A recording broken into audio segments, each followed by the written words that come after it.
Hello guys, good morning. Sarthak study centre the change of learning way में आप सभी का स्वागत है। मैं आज आपके सामने लेकर आई हूँ आवेशन। आवेशन किस तरह से किया जाता है और यह कितने प्रकार से होता है। आवेशन दो प्रकार से किया जाता है, एक संपर्क द्वारा आवेशन और दूसरा प्रेरण द्वारा आवेशन। संपर्क द्वारा आवेशन में क्या करते हैं, दो वस्तुओं को एक साथ लाकर आवेशित करते हैं। पहला संपर्क द्वारा आवेशन में होता है घर्षण द्वारा आवेशित किया जाता है, दूसरा संपर्क द्वारा आवेशन में चालन द्वारा आवेशन किया जाता है। तो घर्षण मीन्स क्या होता है, घर्षण तो आप लोग समझते ही हैं, दो वस्तुओं की सतह के बीच जब संपर्क कराया जाता है, घिसा जाता है, उसे घर्षण कहते हैं। तो घर्षण द्वारा आवेशन, सबसे पहले घर्षण द्वारा आवेशन की बात करेंगे तो हम लोग उदाहरण में कह सकते हैं, देखते हैं कि जब हम बालों में कंघी करते हैं, कंघी करने के उपरांत जो बाल से इलेक्ट्रॉन है वो घूम करके कंघी में चले जाते हैं और कंघी में जाने के बाद कुछ देर तक घर्षण होता रहता है तो बाल ऊपर उठने लगते हैं, कंघी में चिपकने लगते हैं। यदि यह ना समझ में आए तो हम देख सकते हैं कि कभी हम पेन को बाल में रगड़कर और कागज़ का छोटा छोटा टुकड़ा कर करके उसमें हम खेल के रूप में चिपका कर देखते हैं।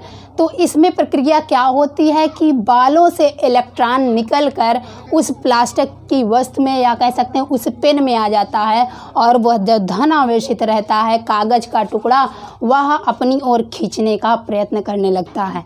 तो इस तरह से आवेशन घर्षण द्वारा होता है। तो यहाँ हम देख सकते हैं कि अब इसके बाद क्या आता है, चालन द्वारा आवेशन। चालन द्वारा आवेशन कैसे किया जाता है, मान लीजिए ये कोई वस्तु है जिस पर धनावेश है और एक दूसरी वस्तु है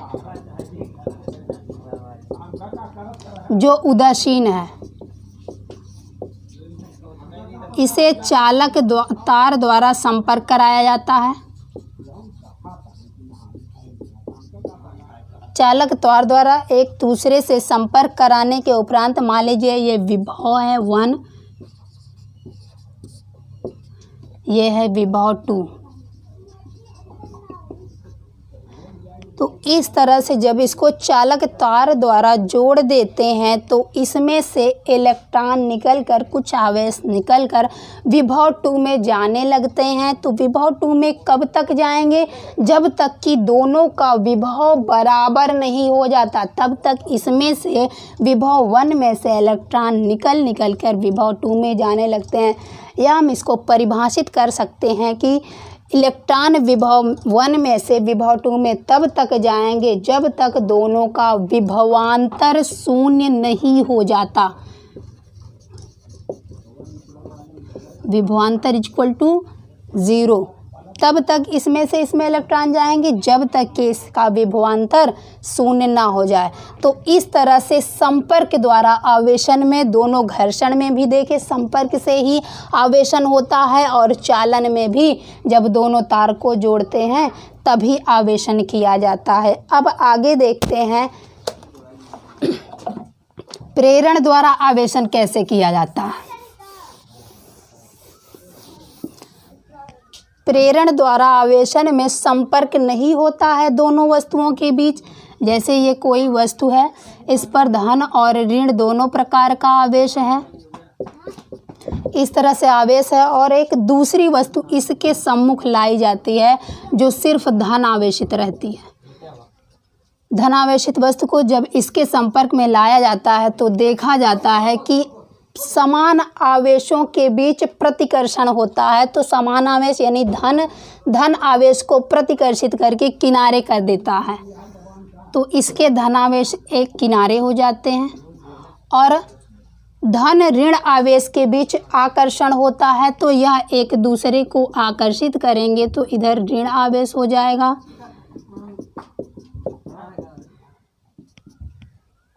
फिर इसको ख़त्म करने के लिए, धनावेश को ख़त्म करने के लिए इसको अर्थ से जोड़ दिया जाता है। पृथ्वी से जोड़ देते हैं। तो पृथ्वी से जोड़ते हैं क्योंकि इस आवेश को ख़त्म करना होता है। तो इसमें से इलेक्ट्रॉन, पृथ्वी में से इलेक्ट्रॉन निकलकर हम जानते हैं कि हमेशा ऋण आवेश ही घूम सकता है, धनावेश नहीं घूम सकता। क्योंकि यह एक परमाणु होता है परमाणु के अंदर क्या रहता है? ठोस गोला होता है जिसे नाभिक कहते हैं। नाभिक में न्यूट्रॉन और प्रोटॉन रहते हैं। प्रोटॉन धन आवेश होता है और न्यूट्रॉन उदासीन होता है। इलेक्ट्रॉन इसकी कक्षाओं में चक्कर लगाते रहते हैं, जिससे हम कह सकते हैं परमाणु क्या होता है? उदासीन होता है। परमाणु पर कोई आवेश नहीं हो सकता, क्योंकि जितना धन आवेश रहता है उतने ही ऋण आवेश रहते हैं। प्रोटॉन पर कितना आवेश रहता है? +1.6 × 10⁻⁻19 कूलाम प्रोटॉन पर रहता है। और इलेक्ट्रॉन पर आवेश कितना होता है? -1.6 × 10⁻⁻19 कूलाम। इसीलिए कहा जाता है कि परमाणु क्या होता है? उदासीन होता है, क्योंकि दोनों पर, एक में प्लस में उतना ही कूलाम आवेश रहता है और इलेक्ट्रॉन पर माइनस में उतना ही कूलाम आवेश रहता है, इसलिए यह उदासीन होता है। तो इलेक्ट्रॉन ही मूव करते हैं, जैसा कि हम बता रहे हैं। तो इलेक्ट्रॉन क्या करेंगे? पृथ्वी ऋण आवेशित होती है, तो पृथ्वी में से इलेक्ट्रॉन निकल कर क्या करेंगे? इस धन आवेश को उदासीन कर देते हैं। इस धन आवेश को ऋण निकल कर के क्या करते हैं? उदासीन कर देते हैं। अब दूसरे में देखेंगे, यह कोई वस्तु है जिस पर ऋण आवेश और धन आवेश दोनों तरह का है। तो इसके सम्मुख एक दूसरी वस्तु ऋण आवेशित लाते हैं, संपर्क में लाते हैं, तो यहाँ देखा जाता है कि ये ऋण आवेश दूसरी ऋण आवेश वस्तु को धकेलने का प्रयास करता है, यानी कि प्रतिकर्षित करती है।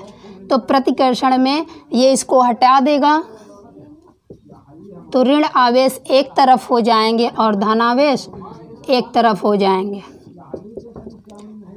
अब इसको पृथ्वी से अटैच किया जाता है, तो देखा जाएगा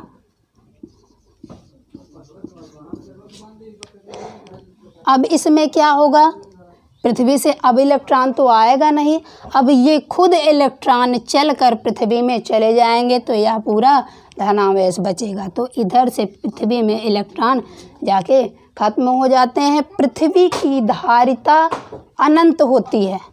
पृथ्वी की धारिता अनंत होती है। धारिता मीन्स पृथ्वी की धारण क्षमता, यह अनंत आवेशों को अपने अंदर धारण कर सकता है, परंतु पृथ्वी का विभव शून्य होता है। अब बात करते हैं कूलाम का नियम। कूलाम का नियम किस पर आधारित है? स्थिर वैद्युत बल, इसे कह सकते हैं स्थिर वैद्युत बल यानी कूलाम का नियम। अब कूलाम का नियम किस पर डिपेंड करता है? कक्षा 11 में आप लोग पढ़ चुके होंगे न्यूटन्स का लॉ। न्यूटन के जो गुरुत्वाकर्षण नियम है उसमें हम लोगों ने पढ़ा है कि जब दो द्रव्यमान की वस्तुएं इस तरह से रखी रहती हैं r दूरी पर, तो न्यूटन ने क्या बताया था?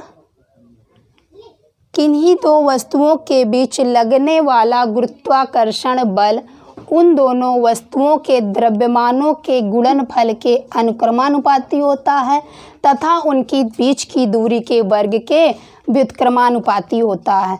तो उन्होंने इस तरह से बताया था, F बल लगेगा तो m1 m2 द्रव्यमान की दो वस्तुएं हैं, तो इन दोनों वस्तुओं के गुणनफल के अनुक्रमानुपाती होता है तथा उनके बीच की दूरी के वर्ग के व्युत्क्रमानुपाती होता है। तो इसको पहला समीकरण मानते थे, इसको दूसरा समीकरण मानते थे, तो दोनों समीकरण को क्या करते थे? मिला देते थे।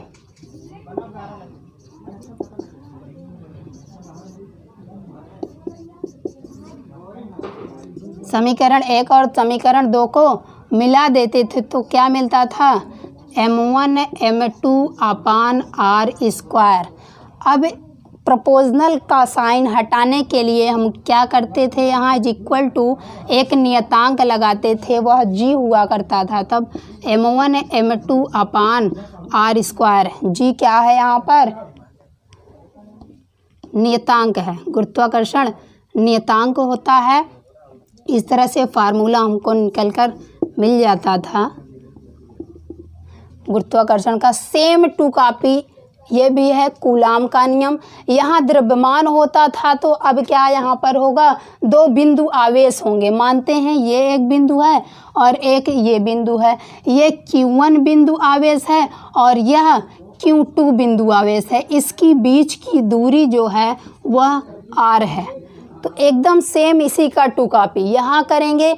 2 स्थिर बिंदु आवेशों के बीच लगने वाला आकर्षण बल उन दोनों बिंदु आवेशों के गुणनफल के अनुक्रमानुपाती तथा उनकी बीच की दूरी के वर्ग के व्युत्क्रमानुपाती होता है। सेम वैसे ही यहाँ क्या करेंगे, F is proportional Q1 Q2 पहला समीकरण।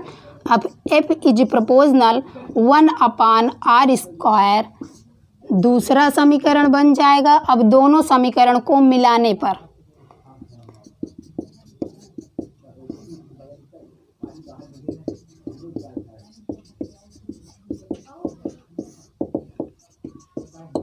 दोनों समीकरण को मिला देंगे तो F is proportional Q1 Q2/r² मिल जाएगा। अब इसको हटाएंगे। इसको हटाने के लिए कांस्टेंट की ज़रूरत होगी, एक नियतांक की ज़रूरत होगी, स्थिरांक की ज़रूरत होगी। तो वहाँ यहाँ पर हम ले लेते हैं, वहाँ पे लिए थे क्या, गुरुत्वाकर्षण नियतांक। तो यहाँ पर हम क्या ले लेते हैं, K ले लेते हैं, Q1 Q2/r²। ये फार्मूला निकल कर आ जाता है। जहाँ पर क्या है, यहाँ लिख सकते हैं, जहाँ K स्थिरांक है। तो यहाँ F इज इक्वल टू क्या निकल के आ गया, K Q1 Q2/r²। अब मिलते हैं नेक्स्ट वीडियो में, तब तक के लिए नमस्कार।